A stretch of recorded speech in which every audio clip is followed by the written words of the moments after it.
एक जुलाहा सूत काटने के लिए रुई लेकर आ रहा था।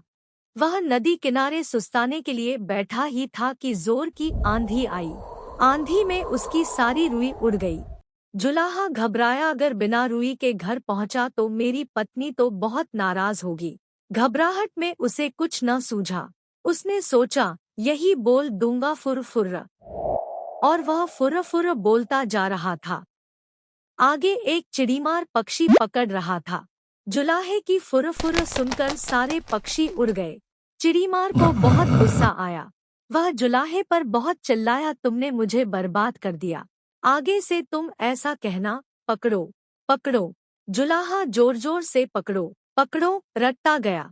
रास्ते में कुछ चोर रुपए गिन रहे थे। जुलाहे की पकड़ो पकड़ो सुनकर वे घबरा गए। फिर उन्होंने देखा कि अकेला जुलाहा ही चला आ रहा था। चोरों ने उसे पकड़ा और घूरते हुए कहा, यह क्या बक रहे हो? हमें मरवाने का इरादा है क्या? तुम्हें कहना चाहिए, इसको रखो, ढेरों लाओ, समझे? जुलाहा यही कहता हुआ आगे बढ़ गया, इसको रखो, ढेरों लाओ। जब वह श्मशान के पास से गुजर रहा था तो वहां गांव वाले शवों को जला रहे थे। उस गांव में हैजा फैला हुआ था। लोगों ने जुलाहे को कहते सुना, क्या माय खुद। अरे मैं तो पूरा काला हो गया यार। तो तू जब इधर आया था तो कौन सा गोरा था? इसको रखो, ढेरों लाओ। तब उन्हें बड़ा गुस्सा आया।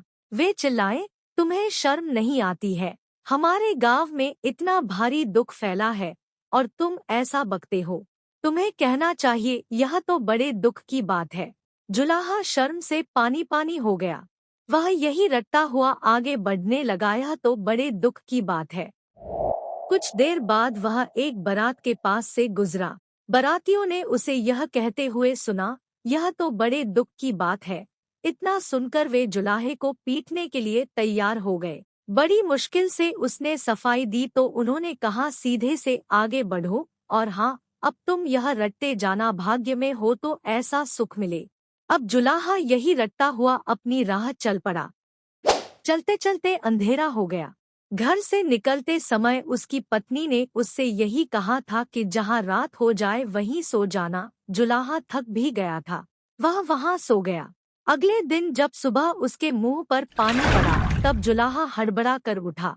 आंखें खोली तो देखता ही रह गया, यह तो उसी का घर था और अभी अभी उसकी पत्नी ने ही उस पर पानी फेंका था। जुलाहे के मुंह से निकला, भाग्य में हो तो ऐसा सुख मिले।